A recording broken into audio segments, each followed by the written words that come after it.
ഹബീബായ നബി സല്ലല്ലാഹു അലൈഹി വസല്ലം തങ്ങൾ ഒരു യാത്ര കഴിഞ്ഞ് മടങ്ങുകയാണ്.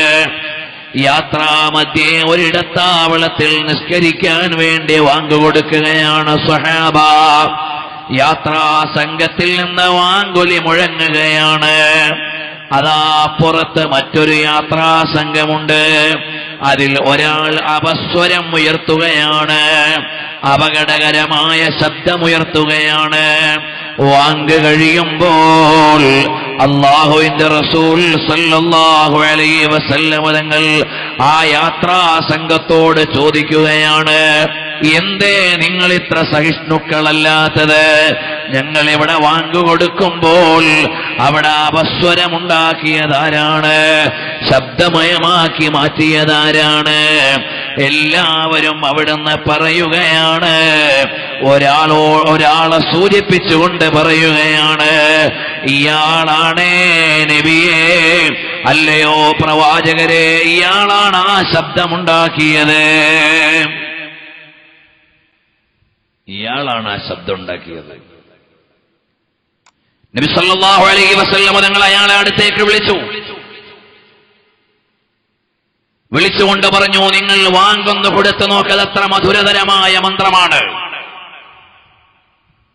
വാങ്ങെന്ന് പറഞ്ഞാൽ ലോകത്തിലെ ഏറ്റവും വലിയ വിമോചനത്തിന്റെ ശബ്ദമാണ്. മാനുഷികമായി വെച്ചുകെട്ടുന്ന അടിമത്വങ്ങളുടെയും കീഴാടത്വങ്ങളുടെയും വകഭേദങ്ങളുടെയും കൂച്ചുവിലങ്ങുകളെ പൊട്ടിച്ചെറിഞ്ഞ സാർവത്രികമായ വിശ്വവിമോചനത്തിന്റെ മഹസ്വരമാണ് അല്ലാഹു അക്ബർ എന്ന് പറയുന്നത്. അല്ലാഹുവാണ് ഏറ്റവും വലിയവനെന്ന് പറയുന്ന അല്ലാഹു എന്ന് പറയുമ്പോൾ ഇവിടെ ഒരുപാട് മതങ്ങളും ജനവിഭാഗങ്ങളും ഉള്ള ഒരു രാജ്യമാണ്. ഒരു മതത്തിന്റെയും ഒരു ജനവിഭാഗത്തിന്റെയും വകഭേദങ്ങളെ അല്ലെങ്കിൽ അതിനെയെല്ലാം നിഷ്പ്രഭമാക്കി എല്ലാവരാലും സ്വീകാര്യമായ ഒരു വചനമാണ് വാങ്കുലിയിലൂടെ കേൾക്കുന്നത്. അല്ലാഹ് എന്ന് പറയുന്നത് ഏതെങ്കിലും ഒരു കാലത്ത് ജീവിച്ചിരുന്ന ഒരു ഭരണാധികാരിയല്ല, എവിടെങ്കിലും ഒരു പ്രവിശ്യയിൽ കഴിഞ്ഞുപോയ ഒരു നാടുവാഴിയല്ല. അല്ലാഹു എന്ന് പറഞ്ഞാൽ മുഹമ്മദ് നബി സല്ലല്ലാഹു അലൈഹി വസല്ലം തങ്ങളുടെ ഉപ്പയോ വലിയുപ്പയോ അല്ല.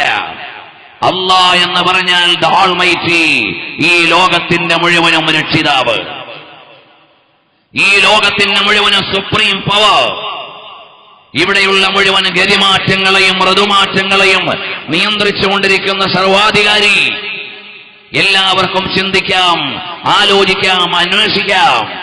അങ്ങനെയുള്ള മഹിതമായ മന്ത്രമാണ് അല്ലാഹു അക്ബർ, അല്ലാഹു അക്ബർ, അല്ലാഹു അക്ബർ, അല്ലാഹു അക്ബർ എന്ന് പറഞ്ഞാൽ വിശ്വവിമോചനത്തിന്റെ മഹനീയമായ മന്ത്രമാണ്. മനുഷ്യന് കൽപ്പിക്കുന്ന അടിമത്വത്തിന്റെ ചങ്ങലകളെ മുഴുവനും നിഷ്പ്രഭമാക്കി സാർവത്രികമായ വിമോചനത്തിന്റെ മഹനീയമായ ശബ്ദമുയർത്തുകയാണ്. പള്ളി മിനാരത്തിൽ നിന്ന് 5 നേരം മുഴങ്ങുന്നത് പ്രാപഞ്ചിക യാഥാർത്ഥ്യങ്ങളോട് ചേരുന്ന വചനമാണ്.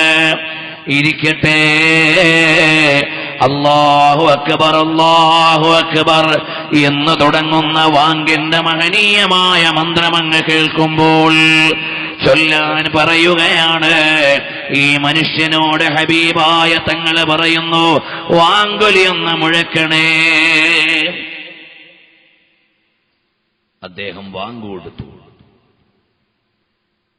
നബി സല്ലല്ലാഹു അലൈഹി വസല്ലം തങ്ങൾ അയാളെ കമ്പൽ ചെയ്തതല്ല. വാങ്കുലി ലോകത്ത് മുഴക്കുന്ന ഏറ്റവും മധുരതരമായ മന്ത്രമാണെന്നറിയാൻ അതിവിടെയുള്ള എല്ലാവരെയും ഹയ്യ അലൽ ഫലാഹ്, വിജയത്തിലേക്ക് വരുവിൻ എന്ന് വിളിച്ചു പറയുന്നത്. ആ വിളിയിൽ ഒരു ബലാത്കാരമില്ല, ആ വിളിയിൽ ഒരു ബലാത്കാരമില്ല. സൗമനസ്യത്തോടുകൂടിയുള്ള വിളിയാണ് വാങ്കുലി ഇവിടെ മുഴക്കിക്കൊണ്ടിരിക്കുന്നത്. അതിന്റെ വിശദാംശങ്ങളിലേക്ക് ഇപ്പോൾ പോകുന്നില്ല. അങ്ങനെയുള്ള മഹനീയമായ മന്ത്രം അദ്ദേഹത്തോട് ചൊല്ലാൻ പറയുകയാണ്. അതങ്ങ് ചൊല്ലിക്കഴിഞ്ഞപ്പോൾ ആ മനുഷ്യന്റെ മൂർധാവ് മുതൽ പൊക്കിൽ വരെ നബി സല്ലല്ലാഹു അലൈഹി വസല്ലം തങ്ങളങ്ങ് തടകുകയാണ്, തലോടുകയാണ്. ഉടനെ അദ്ദേഹം പറയുകയാണ്, എന്നെ പ്രവാചക പ്രഭുവിന്റെ മഹനീയമായ കരസ്പർശം ലഭിക്കുന്നതിന് മുമ്പ് അബ്ഗദുൽ ഖൽഖി ഇലയ്യ, ഈ ലോകത്തെനിക്ക് ഏറ്റവും ദേഷ്യമുള്ള ആൾ ഇസ്ലാമിന്റെ പ്രവാചകനായിരുന്നു. അവിടുത്തെ കരസ്പർശം മധുരതരമായ തലോടൽ ലഭിക്കുന്നതിന് മുമ്പ് എനിക്ക് ഈ ലോകത്തെ ഏറ്റവും ദ്വേഷമുള്ളത് ഇസ്ലാമിന്റെ പ്രവാചകനോടായിരുന്നു. എന്നാൽ അവിടുത്തെ തലോടലങ്ങൾ ലഭിച്ചു കഴിഞ്ഞപ്പോൾ അഹബ്ബുൽ ഖൽഖി ഇലയ്യ റസൂലുള്ളാഹ്, ഈ ലോകത്തെനിക്ക് ഏറ്റവും ഇഷ്ടമുള്ള ആൾ അതാകുന്നതാരാണ്? നബി സല്ലല്ലാഹു അലൈഹി വസല്ലമ തങ്ങളാണെന്ന്